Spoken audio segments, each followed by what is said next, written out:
50, going 60, 65, going 70, 80, going 90.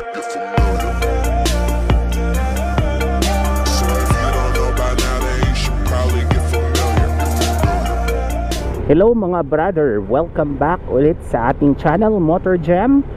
At sa araw na ito, actual test po natin ang bago nating microphone. Ito po ay ang Racing Boy Wind Eliminator. Akalain mo mga brother, isa sa mga nabalitaan ko about Racing Boy, effective po daw ang kanyang pagiging wind eliminator. So kaya sa araw na ito, i-actual test po natin. Pero unang-una sa lahat, Racing Boy, maraming salamat. Alam mo yun, sa iyong advocacy na makagawa ng microphone na hindi kasing mahal ng mga mamahaling brand, pero very effective, lalong-lalo na sa aming mga motovlogger. Kaya saludo ako sa iyo brother. Okay, so keep it up. And by the way guys, etong Racing Boy, nabili ko po ito sa Shopee. At kung kayo nagtatanong, ang setup po natin ay nakakonect po itong Racing Boy sa ating media mod. So dalawang test ang gagawin natin sa araw na ito mga brad. Una, we will check the response ng microphone. Okay, naka-close yung ating lens ng ating helmet. And then yung second test natin na gagawin ay naka-open naman, okay, yung lens ng ating helmet. Sa mga nagtatanong nga pala brother, ang gamit ko pong helmet ay modular. Kaya ang microphone ay hindi po nakakabit mismo sa harap. Okay, ang microphone na gamit ko po ay nakakabit sa right side ng aking mata.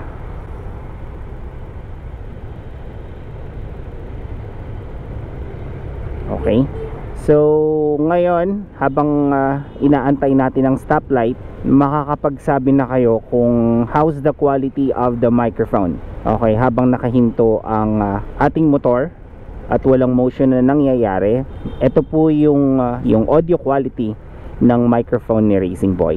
At saka para po sa kaalaman ng lahat, yung microphone ni Racing Boy ay nilagyan ko po ng dead cat, nang sa ganon ay lalo pang mapabuti or lalo pang ma-enhance yung kanyang pagiging wind eliminator. In 3, 2, 1, so let's test mga brother.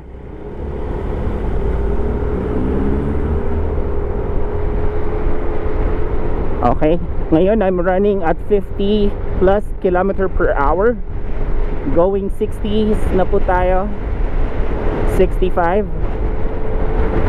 Alright, going 70s. So kayo na po yung magsasabi kung how's the performance ng mic ni Racing Boy. At ngayon nasa 80 km per hour na po tayo, going 90 km. Okay, so kung narinig nyo pa yung aking audio, then yan po yung performance ni Racing Boy.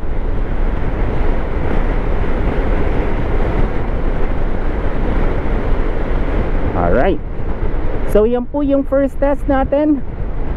Kayo na po yung makakapag-decide kung how's the performance nitong Racing Boy wind eliminator. At maya maya po susubukan natin na i-open ang lens ng ating helmet mga brad. And then same procedure, patatakbuhin natin.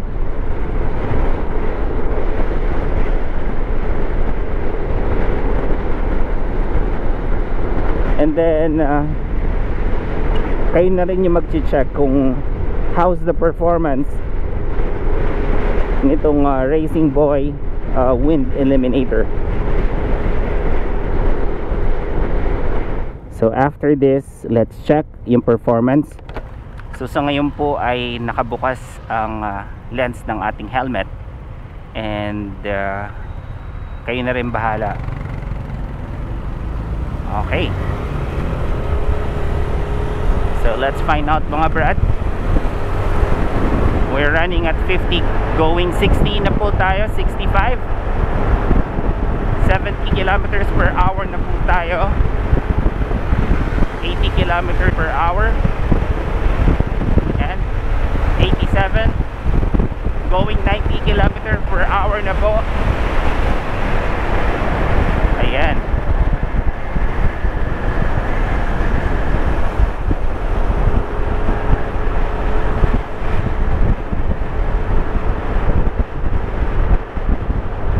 So, next. So, ayan po, nasa 80 kilometers per hour na tayo, going 90 kilometers per hour. So 92 kilometers.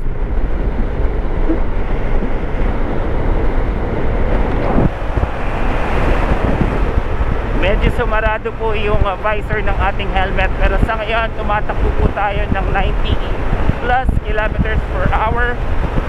So hopefully naririnig nyo pa ako, mga brad. And then you check the performance nitong Racing Boy Eliminator, Wind Eliminator, going 85, 86. So ito po yung performance ni Racing Boy kapag naka-open yung ating helmet, mga brad. So on an average, we're running at 90 kilometers per hour or 80, going 90 kilometers per hour. Okay, so I hope na meron kayong feedback sa performance ni Racing Boy, mga brad. And close na natin yung ating helmet. So, yan po yung dalawang test when it comes to performance ni Racing Boy Wind Eliminator. Okay.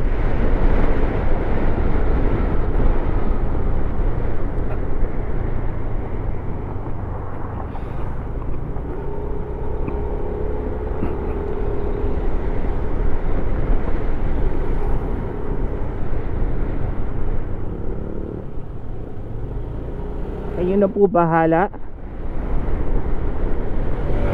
kung papasabas sa inyo itong Racing Boy Wind Eliminator. Pero sa totoo lang, brother, okay, medyo unfair ito kay Racing Boy kasi yung microphone ay malayo sa, hindi po direkta sa ating bibig, kasi ang advisable nga dapat ay direkta ang microphone. Okay, dapat po nakatapat yung microphone para po makuha niya lahat yung audio natin. Pero ang problema lang ay dahil modular yung ating helmet, bumabangga po kasi yung ano to, yung microphone sa ating bunganga, sa ating bibig kapag nilagay natin sa front ng chin, or kapag nilagay natin sa harap yung microphone. Kaya isa sa mga isipan ko ay ilagay sa right portion ng ating helmet. So kayo na po mag-decide based sa ginawa nating review kung sulit ba ang Racing Boy Wind Eliminator. Don't get me wrong, mga brad, okay?